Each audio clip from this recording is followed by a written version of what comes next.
and good morning to everyone. My name is Alok Sharma and you are watching Ficon classes. Let's hit the concepts. तो अभी तक हमने 1D motion complete कर लिया. We have finished 1D motion and now today we are going to start motion in 2 dimension. So in motion in 2 dimension, the most important topic is going to be projectile motion. Okay, so in projectile motion it's similar to whatever we have seen in motion under gravity. In motion under gravity, this motion is going to be in one line.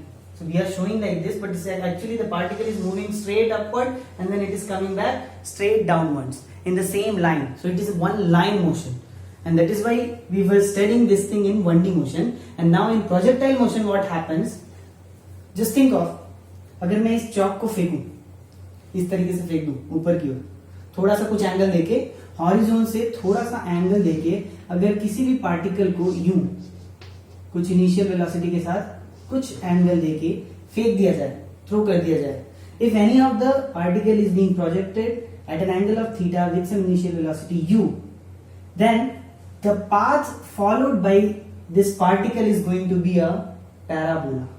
Means this kind of path, I'll just draw it here, okay? This kind of path, ऐसा सा कुछ path ये attain करने वाला है, और ये path जो होगा ना, ये पैराबोलिक होगा. पैराबोलिक पाथ होगा. पैराबोलिक पाथ मतलब क्या हो गया?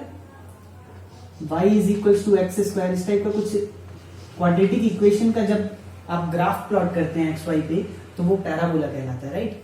तो ये पैराबोलिक पाथ होगा. इसका मतलब ये होगा कि एक्स बढ़ाने पर ये रिलेशन जो है कि y और x का, अगर इसे तुम एक्स एक्सिस ले लो, इसे तुम y एक्सिस ले लो, तो ये एक पैराबोला कर्व बनाने वाला है. ठीक है, पैराबोला क्यों होता है ये बात भी हम प्रूव करके देखेंगे. ठीक है, अच्छा, अब इसमें जब ये इस पर्टिकुलर ऑब्जेक्ट को जिसे थ्रो किया गया, जिसे प्रोजेक्ट किया गया है, इस पार्टिकल को कहते हैं प्रोजेक्टाइल.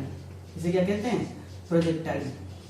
ठीक है, ये प्रोजेक्टाइल क्या लिया इसे, और ये पाथ, जो पाथ प्रोजेक्टाइल ने फॉलो किया है उसे प्रोजेक्टाइल ट्रैजेक्टरी कहते हैं. क्या कहते हैं? Projectile trajectory. Fine. And the motion of the particle और motion of the projectile is called as projectile motion, and that is what we are studying. आधी बात समझ में, इतनी बात समझ में आ गई. अब देखो इसमें इंपॉर्टेंट क्या है, क्या क्या चीजें हमें पढ़ना इंपॉर्टेंट है. तुम ही बताओ, अगर एक पार्टिकल को फेंका गया, कौन कौन सी बातें सबसे ज्यादा इंपॉर्टेंट हो सकती हैं यहाँ पे? सोचो जरा, कौन कौन सी बातें इंपॉर्टेंट हो सकती है? पहली बात तो ये कि मैक्सिमम हाइट इसने कितना अटेन किया. Maximum height h max, maximum height कितना अटेन किया, ये एक अच्छी बात हो सकती है जिसे जानना चाहेंगे हम. कहीं ना कहीं इसका यूज आ सकता है. और दूसरी बात ये हो सकती है कि इसने आखिरकार कितना डिस्टेंस ट्रेवल किया है इस सेम हॉरिजॉन पे, और इस डिस्टेंस को कहते हैं रेंज. रेंज r से रिप्रेजेंट करते हैं. ये रेंज मतलब x डायरेक्शन में जो मैक्सिमम डिस्टेंस कवर किया है उसे क्या कहते हैं? रेंज कहते हैं. और मैक्सिमम हाइट जो इस प्रोजेक्टाइल ने अटेन की है, मैक्सिमम y डायरेक्शन का जो मैक्सिमम डिस्प्लेसमेंट था, इसे क्या कहते हैं हम लोग? इसे कहते हैं h मैक्स और height max. Maximum height attain. Fine, ये हो गया रेंज, ये हो गया हाइट. और तीसरी एक इंपॉर्टेंट बात क्या हो सकती है कि इस टोटल मोशन में, एक प्रोजेक्टाइल मोशन में, फुल ट्रैजेक्टरी प्रोजेक्टाइल मोशन में टाइम कितना लगा. तो ये टाइम कितना लगा, हाइट मैक्स कितना था, और रेंज कितना था, एक्स एक्सिस में कितना डायरेक्शन, कितना डिस्टेंस ट्रैवल किया. ये तीन बातें हमारे लिए इंपॉर्टेंट हो जाती है. तो अब तीनों बातों को हम लोग क्या करते हैं? निकाल कर देखते हैं. ठीक है, चलो सबसे पहले आओ, पहला पॉइंट एच मैक्स निकालते हैं. एच मैक्स कैसे निकालेंगे?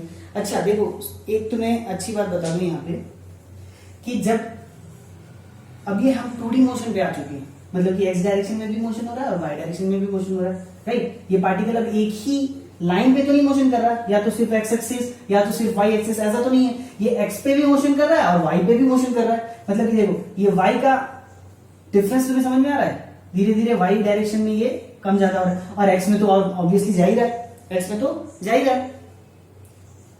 ठीक है, समझ में आ रही बात? गर्मी बहुत है, बहुत ज्यादा गर्मी है, पसीना पसीना, दिमाग कम काम करता है यार.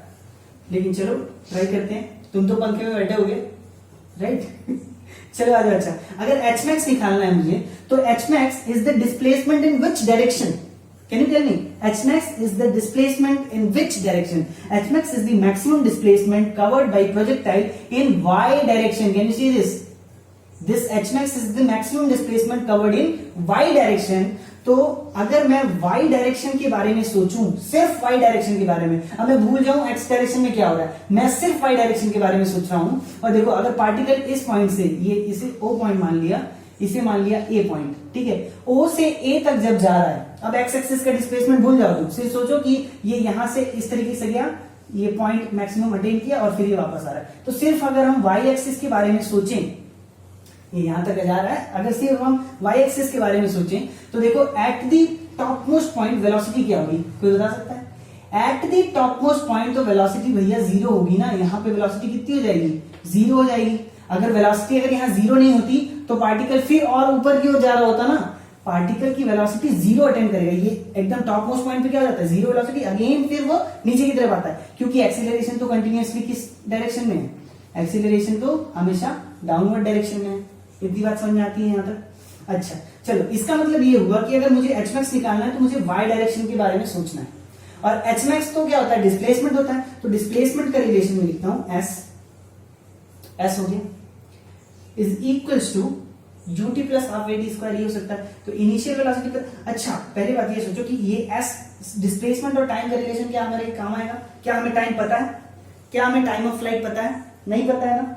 तो अगर हमें टाइम ऑफ फ्लाइट नहीं पता है तो, लेकिन हमें इनिशियल वेलोसिटी पता है और फाइनल वेलोसिटी भी पता है, तो हमें वेलोसिटी और डिस्प्लेसमेंट का रिलेशन यूज करना चाहिए। समझ में आ रही है? तो velocity v square minus u square is going to be equals to 2as। Fine.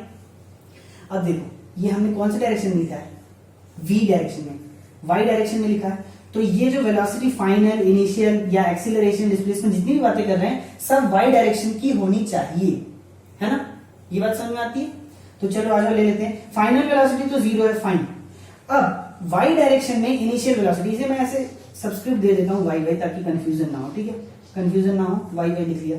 तो फाइनल वेलोसिटी इन y डायरेक्शन तो जीरो है। इनिशियल वेलोसिटी इन y डायरेक्शन कैसे निकालोगे? अच्छा आ जाओ, यहां पे आओ। ये u था और ये कुछ थीटा एंगल पे था, ठीक है? तो देखो, ये u का कंपोनेंट क्या मैं x डायरेक्शन में ux निकाल सकता हूं? क्या मैं u का कंपोनेंट y डायरेक्शन में uy निकाल सकता हूं? देखो, अगर ये थीटा है तो ये कुछ ऐसा सा ट्रायंगल बनाएगा। ट्रायंगल बना के क्या हम वेक्टर के कंपोनेंट्स निकाल सकते हैं? अगर वेक्टर का कंपोनेंट मुझे बेस साइड में निकालना है तो बेस साइड में क्या होता है? cos theta, u cos theta, base side वाला तो cos थीटा होता है ना। तो ये क्या हो गया? u cos थीटा हो गया, करेक्ट। और ये वाला क्या हो जाएगा? u sin थीटा हो जाएगा, है ना? समझ में आ रही बात? ठीक है। अच्छा, ये हो गया। तो मतलब कि यहां पे मैं क्या लिख सकता हूं? u कौन सा? sin theta, u square sin square theta लिख देता हूं, ठीक है? फाइन। अब आ जाओ यहाँ पे, 2 into acceleration in y direction. What is the acceleration in y direction? Minus g। देखो, जैसे ही किसी भी पार्टिकल को हवा में छोड़ दिया गया तो हवा में तो उसमें कौन सा फोर्स एक्ट कर रहा है? ओनली ग्रेविटेशनल फोर्स एक्ट कर रहा है। अगर सिर्फ और सिर्फ एक्सीलरेशन ग्रेविटेशनल फोर्स एक्ट कर रहा है तो एक्सीलरेशन जो प्रोड्यूस होगा वो सिर्फ एक्सीलरेशन ड्यू टू ग्रेविटी होगा और कोई एक्सीलरेशन नहीं आने वाला। इसका मतलब ये हो गया कि x डायरेक्शन में अगर मैं एक्सीलरेशन की बात करूं तो वो तो जीरो हो जाएगा,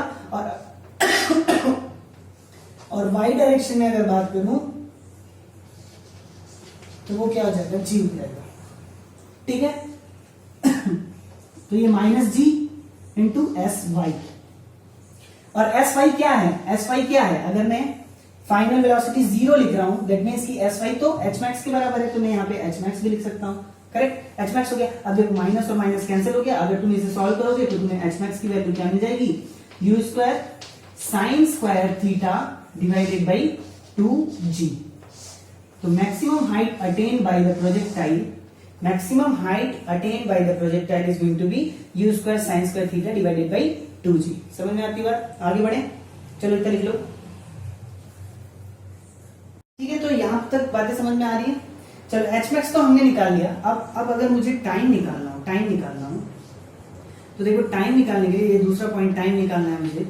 तो फिर से देखो, अगर ये पार्टिकल जो है कि मोशन कर रहा है, एक्स डायरेक्शन में भी कर रहा है, वाई डायरेक्शन में भी कर रहा है, हम एक्स डायरेक्शन का इक्वेशन ऑफ मोशन लिख सकते हैं, वाई डायरेक्शन का इक्वेशन ऑफ मोशन लिख सकते हैं separately, there is no problem in that, ठीक है।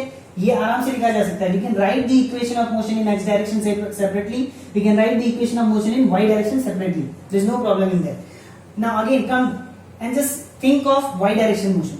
वाई डायरेक्शन मोशन में क्या हो रहा है, पार्टिकल यूं ऊपर की तरफ जा रहा है और फिर वापस नीचे की तरफ आ रहा है। देखो ये ऊपर की तरफ पहुंचा, फिर नीचे की तरफ आया। एक्स में भी डिस्प्लेसमेंट साथ ही साथ में आ रहा है, बट अगर मैं सिर्फ वाई की तरफ अगर तुम यहां से खड़े होकर देखो,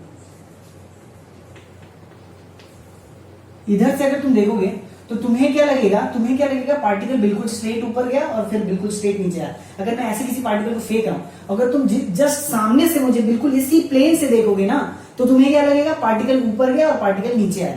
तुम्हें ये वाला डिस्प्लेसमेंट थोड़ी ना पता चलेगा अगर तुम उसी प्लेन के कॉर्नर से देख रहे हो। तो प्लेन के परपेंडिकुलर से जब देखोगे, इधर से देखोगे, तब तुम्हें ये मोशन दिखाई देगा, एक्स में डिस्प्लेसमेंट। अगर तुम यहां से देख रहे हो तो तब तो तुम्हें लगेगा कि ये वाई की तरफ ऊपर गया और फिर वाई में नीचे आ गया। समझ में आती है बात? देखना तो समझ में आता है ना, डायरेक्शन कौन से डायरेक्शन से देख रहे हो। अगर अभी तुम वाई पे ही बस सोचो, मतलब कि इधर से देखो, तो तुम्हें वाई एक्सिस में ये एच मैक्स तक जाता हुआ दिखाई देगा और फिर वापस आता हुआ दिखाई देगा। और तुम्हें ये पता है, और हमें ये पता है कि इनिशियल वेलोसिटी क्या है, u sin थीटा है। अगर इसकी initial velocity u sin theta है और फिर ये फाइनल हाईएस्ट पॉइंट अटेन करने के बाद जब वापस नीचे आता है, तब उसकी वेलोसिटी क्या होगी, minus of u sin theta हो जाएगी, ठीक है। तो देखो जितना भी टाइम इसे जीरो पोजीशन से एच मैक्स तक पहुंचने में लगेगा, उतना ही टाइम एच मैक्स से अगेन जीरो पोजीशन तक आने में लगेगा। ये बात समझ में आती है? जितने टाइम में ये जीरो पोजीशन से एच मैक्स तक पहुंचेगा, उतने ही टाइम में तो एच मैक्स से वापस जीरो पोजीशन पे आएगा, है कि नहीं? तो अगर मैं इनिशियल पॉइंट ये जीरो पोजीशन ले लूं, फाइनल पॉइंट मैक्सिमम पॉइंट ले लूं, और फिर मैं इक्वेशन लिखता हूं, ठीक है। देखो मुझे टाइम निकालना है, ठीक है, और मैं यूज करने जा रहा हूं वेलोसिटी। देखो मुझे पता है वेलोसिटी इस पॉइंट पे कितनी है, u sin थीटा है, और मैक्सिमम पॉइंट पे कितनी होगी वेलोसिटी, जीरो हो जाएगी। वाई डायरेक्शन की बस बात कर रहा हूं। तो देखो इनिशियल वेलोसिटी तो क्या है, u sin थीटा है, और फाइनल वेलोसिटी क्या है, जीरो है। उसके बाद तो वो पलटी मारने वाला है ना यहाँ से, तो जीरो अटेंड करेगा, फिर नीचे की वेलोसिटी अटेंड करेगा, ठीक है। और डिस्प्लेसमेंट कितना है, डिस्प्लेसमेंट की बात तो हमें नहीं करनी, हमें टाइम निकालना है, ठीक है। तो और एक्सीलरेशन क्या है, इस डायरेक्शन में एक्सीलरेशन क्या है मुझे पता है क्या, हमें टाइम निकालना है। और एक्सीलरेशन तो मुझे पता ही है, हमेशा ही माइनस जी है ना, डाउनवर्ड डायरेक्शन में माइनस जी है। तो अगर मैं ऐसे लिख लूं v is equals to u plus a t, इस इक्वेशन पे मैं सारे डेटा रखने जा रहा हूं। तो देखो फाइनल वेलोसिटी क्या है, जीरो है, फाइन। अच्छा टाइम जो है कि टाइम ऑफ फ्लाइट का, ये तो टाइम ऑफ फ्लाइट क्या था, यहां से ऊपर तक पहुंचना और वापस नीचे तक आना, मतलब कि यहां से स्टार्ट हुआ तो फाइनली अगेन जब सेम हॉरिजॉन्टल पोजीशन पे आ रहा है, वो हमारा टाइम ऑफ फ्लाइट है। लेकिन हम अभी ऑब्जर्वेशन कहां से कहां तक कर रहे हैं, इस पॉइंट से पॉइंट ए तक का ही ऑब्जर्वेशन कर रहे हैं, मतलब कि ये टोटल टाइम का हाफ ऑफ द टाइम होने वाला है, करेक्ट। मतलब कि अगर मैं स्मॉल टी की बात करूं, टाइम कितना लगा, तो वो टाइम जो है कि टोटल टाइम का आधा होने वाला है, मतलब कि t/2 होने वाला है, राइट। तो final velocity zero, initial velocity is in the upward direction, so u sin theta, no problem in this, right. Acceleration is in the downward direction, so minus g, and t is what, t/2. अब अगर तुम इस equation को solve करते हो ना, इस equation को अगर तुम सॉल्व करते हो तो तुम्हें क्या मिलेगा, देखो यहां से t will be equal to, देखो t will be equals to 2u sin theta divided by g, 2u sin theta divided by g। ये बात समझ में आ रही है, ये कैसे आया, समझ में आ रही है बात, ठीक है। तो ये हमारा टाइम ऑफ फ्लाइट हो जाएगा। बैठ क्यों गए थे सर, कुछ लोग कह रहे होंगे कि बैठ गए सर, बताओ पढ़ाते बैठ गए, बैठ नहीं सकता क्या, इतनी गर्मी हो रही मुझे, सॉरी। चलो अच्छा, ये बात समझ में आ रही नहीं आ रही। देखो हम लोग ना ओ पॉइंट से ए पॉइंट तक का ही बस ऑब्जर्वेशन कर रहे थे, उसके लिए इक्वेशन हमने लिखा, इसीलिए टाइम ऑफ फ्लाइट को मैंने t/2 ले लिया। इनिशियल वेलोसिटी तो इतनी थी, फाइनल वेलोसिटी जीरो है, ठीक है। हाँ तुम ये भी कर सकते हो कि इनिशियल पोजीशन ये ले लो, फाइनल पोजीशन ये ले लो, मतलब कि इनिशियल वेलोसिटी हो जाएगी u sin theta, final velocity हो जाएगी माइनस u sin थीटा, वो भी रख सकते हो। तो t क्या होगा, कैपिटल T के बराबर हो जाएगा, तब भी तुम्हें यही आंसर मिलने वाला है, कोई दिक्कत की बात नहीं, ठीक है। तुम घर में बैठ के ट्राई कर सकते हो ये चीज, चलो आ जाओ थर्ड पॉइंट पे। थर्ड पॉइंट है रेंज। रेंज रेंज बताओ डिस्प्लेसमेंट कौन से डायरेक्शन में है? Range is the displacement in x direction. X direction की बात हो रही है, एक्स डायरेक्शन में है ना रेंज। तो अगर ये एक्स डायरेक्शन में है, अगर ये एक्स डायरेक्शन में है तो मुझे इक्वेशन लिखना होगा एक्स डायरेक्शन में। मतलब कि मुझे क्या क्या चाहिए? देखो velocity initial, velocity final, acceleration in x direction, ये सारी बातें चाहिए। अच्छा मुझे बताओ एक्सीलरेशन इन एक्स डायरेक्शन क्या है? क्या है कोई बता सकता है? एक्सीलरेशन इन वाई डायरेक्शन तो मुझे पता है माइनस जी है, क्योंकि एक फोर्स लग रहा है ग्रेविटेशनल पुल, जिसकी वजह से एक्सीलरेशन आएगा g in the downward direction. Fine, लेकिन क्या कोई ऐसा फोर्स लग रहा है जो एक्स डायरेक्शन में नहीं लग रहा है? अगर कोई भी फोर्स एक्स डायरेक्शन में नहीं लग रहा है, it means acceleration in x direction is going to be zero. ये बात समझ में आ गई? अच्छा, अब इनिशियल वेलोसिटी की अगर मैं बात करूं, देखो इनिशियल वेलोसिटी की अगर मैं बात करूं तो ये क्या हो रहा है? यू एक्स मतलब कि यू कॉस थीटा, करेक्ट ना? इनिशियल वेलोसिटी क्या हो गई? You cos theta. Fine, final velocity क्या होगी? अरे भैया जब एक्स डायरेक्शन में एक्सीलरेशन है ही नहीं तो फाइनल वेलोसिटी तो सेम रहेगा ना, मतलब कि यूनिफॉर्म मोशन की तरह हो गया एक्स डायरेक्शन में। भैया एक्स डायरेक्शन में हमारे पास एक्सीलरेशन है ही नहीं, जब एक्सीलरेशन नहीं होता है तो वेलोसिटी क्या होती है? कांस्टेंट होती है। अगर वेलोसिटी कांस्टेंट है तो वेलोसिटी क्यों चेंज होगी? इनिशियल वेलोसिटी भी यही होगी, फाइनल वेलोसिटी भी यही होगी। आती बात समझ में?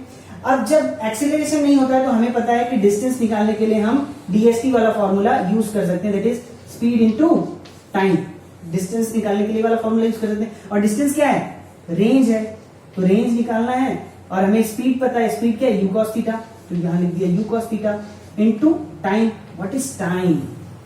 What is total time? Time हमने अभी अभी जस्ट निकाला है, 2u sin theta divided by g. तो t की जगह मैं रख देता हूं 2u sin theta divided by जी।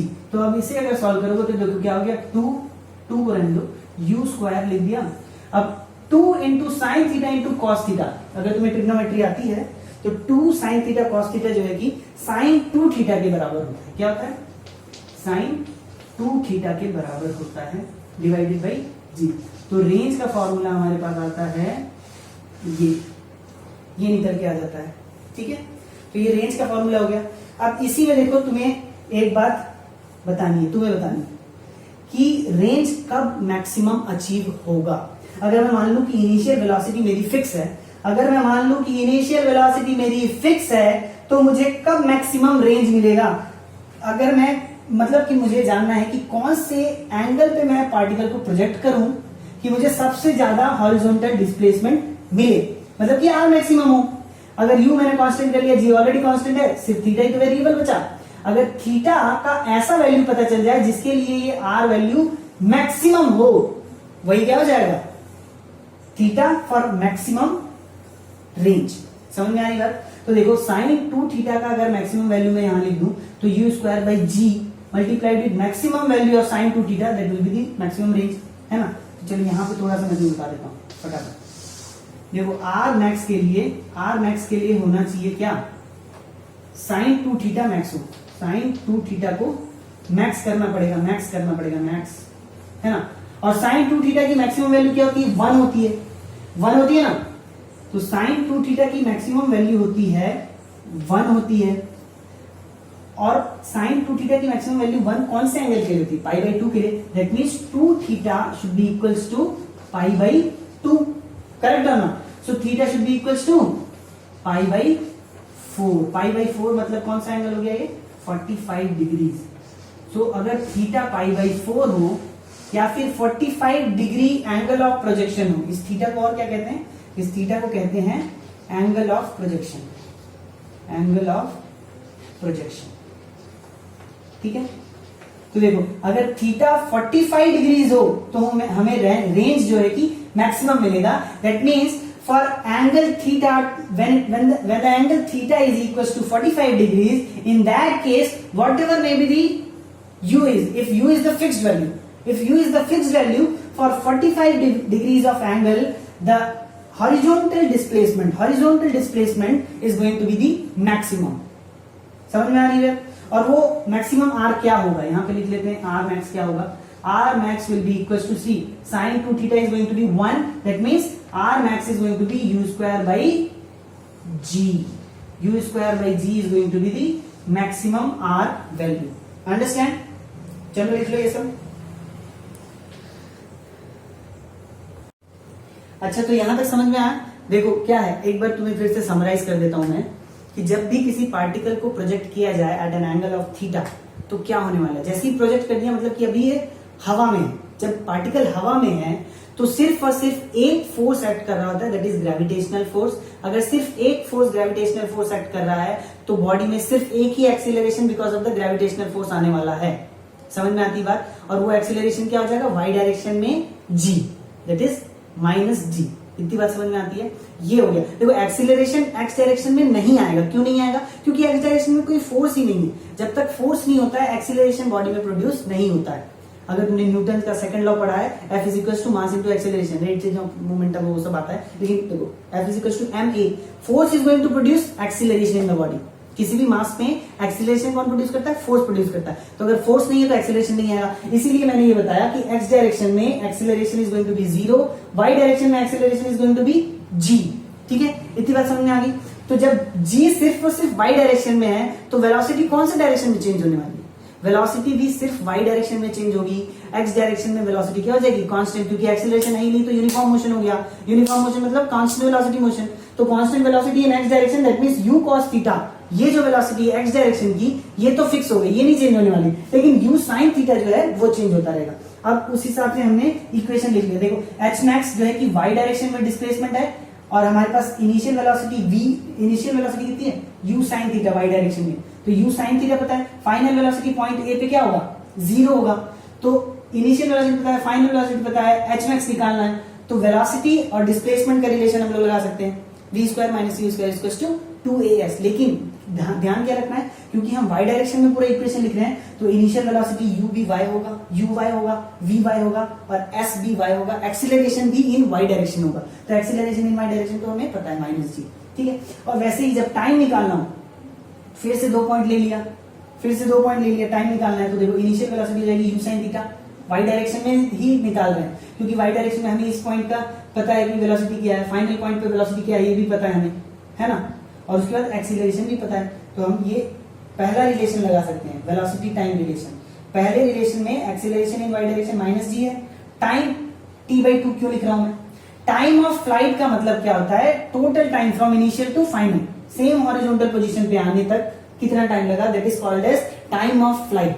लेकिन उसे कैपिटल टी से हम रिप्रेजेंट करते हैं. लेकिन हम जो अभी इक्वेशन लिखने जा रहे हैं वो पॉइंट ओ से पॉइंट ए तक लिख रहे हैं. ये इक्वेशन जो लिखा है ना, पॉइंट ओ से पॉइंट ए तक लिखा है. दैट मींस पॉइंट ओ से पॉइंट ए तक ये टाइम कितना हो जाएगा? Half of the total time. इसलिए यहाँ पे t/2 लिख लिया है. ठीक है, ये t/2 है तो t is equal to t/2 हो गया. तो अब ये इक्वेशन पुट करने पे हमें क्या मिलता है? Total time is equal to 2u sin theta by g. ठीक है. और वैसे ही रेंज अब एक्स डायरेक्शन का है. एक्स डायरेक्शन में एक्सीलरेशन नहीं है तो बहुत अच्छा हो गया क्योंकि यूनिफॉर्म मोशन हो गया. अगर सिर्फ एक्स डायरेक्शन के बारे में देखा जाए तो u cos theta is the velocity, that is constant. वो तो चेंज हो ही नहीं रही है. अगर चेंज नहीं हो रही है तो टोटल डिस्टेंस निकालना है तो वेलोसिटी इनटू टोटल टाइम कर लो. टोटल टाइम तो कैपिटल टी है जो हम पहले ही निकाल चुके हैं. तो initial velocity velocity in the x direction multiplied with total time कर लिया तो u square sin 2 theta by g आ गया. अब पता है कि sin 2 थीटा की मैक्सिमम वैल्यू पे r max हो जाएगा. तो sin 2 थीटा की मैक्सिमम वैल्यू क्या होती है? 1 होती है. दैट मींस 2 थीटा अगर 90 डिग्रीज हो जाए तो हमें sin 2 थीटा 1 मिल जाएगा. दैट मींस थीटा अगर π/4 मतलब कि 45 डिग्री से अगर तुम प्रोजेक्ट करके कोई भी सामान चीज किसी भी प्रोजेक्टाइल को फेंको तो वो सबसे ज्यादा डिस्टेंस ट्रैवल करेगा. समझ रहे हो? हाँ, मतलब एक फिक्स्ड वेलोसिटी के लिए बात कर रहे हैं हम, फिक्स्ड u के लिए बात कर रहे हैं. ठीक है. और वो r max की वैल्यू क्या हो जाती है? u square by g. u square by g है. अब तुम सोचो अगर u होता 10 मीटर्स पर सेकंड तो r max क्या होता? u अगर होता 10 मीटर्स पर second, that is 10 into 10 divided by g is equals to 10. तो 10 into 10 divided by 10 that means 10 only. तो r max 10 मीटर्स होता. अगर तुम 10 मीटर पर सेकंड की वेलोसिटी से 45 डिग्रीज के एंगल पे किसी ऑब्जेक्ट को थ्रो करो तो वो 10 मीटर तक जाएगा. समझ में आती बात? अगर 45 से तुमने चेंज किया, नीचे की तरफ किया चाहे ऊपर की तरफ किया, चाहे एंगल डिक्रीज किया चाहे एंगल इंक्रीज किया, द डिस्टेंस और the displacement in x direction is going to be reduced, कम हो जाएगा हमेशा. 45 पे ही मैक्सिमम डिस्प्लेसमेंट मिलेगा. ये मत सोचना कि 45 से एंगल बढ़ा दिया तो और दूर जाएगा, नहीं. तब क्या होगा? देखो ये जो ऐसे जा रहा था ना, अगर तुमने 45 से एंगल बढ़ा दिया ना तो वो क्या हो जाएगा? ऐसे गिर जाएगा, पहले ही गिर जाएगा. 45 से कम कर दिया तो भी वो ऐसे गिर जाएगा. समझ रहे हो? मतलब कि मैक्सिमम डिस्प्लेसमेंट तो हमें 45 पे ही मिलेगा, अदरवाइज ये पैराबोला पाथ जो है चेंज होने वाला है। अच्छा हाँ, तो अभी क्या है कि दोपहर का वक्त है और बहुत ज्यादा गर्मी हो रही है, तो मैं ये सोच रहा हूँ कि आज अभी ये लेक्चर यहीं रोकता हूँ और फिर नेक्स्ट में लेक्चर अभी नाइट में रिकॉर्ड करता हूँ, थोड़ा ठंडा माहौल होता है, ठीक है। तो इसके आगे जो है कि पाथ ये बात जो कि हमने ये पैराबोला ही क्यों ड्रॉ किया, स्ट्रेट लाइन क्यों नहीं ड्रॉ कर लिया, ट्रायंगल क्यों नहीं ड्रॉ कर लिया, ऐसे स्ट्रेट और ऐसे स्ट्रेट ऐसे क्यों नहीं ड्रॉ कर लिया, ये पैराबोला ही क्यों ड्रॉ किया है, ये बात प्रूफ करेंगे कब, नेक्स्ट लेक्चर में, ठीक है। तो रात में मैं नेक्स्ट लेक्चर अपलोड करता हूँ, मतलब रात में रिकॉर्ड करता हूँ, देखते हैं अपलोड कब तक हो पाता है, ठीक है। तो देखते रहो और ये कंप्लीट कर लो, समझ में नहीं आया तो मुझे बताना, ठीक है। ओके चलो बाय बाय, तो मिलते हैं नेक्स्ट लेक्चर में। नेक्स्ट लेक्चर में कुछ क्वेश्चंस भी ले लेंगे और पाथ को प्रोजेक्टाइल क्यों है ये भी प्रूफ करेंगे। ट्रेजेक्टरी, पाथ ऑफ ट्रेजेक्टरी कहते हैं, पाथ ऑफ ट्रेजेक्टरी का इक्वेशन निकालेंगे और उससे पता करेंगे कि path of this projectile is going to be in parabolic path only. Okay, so देखते रहो और अपने दोस्तों के साथ शेयर करो, लाइक करो वीडियो को। ओके ठीक है, चलो बाय बाय, टेक केयर।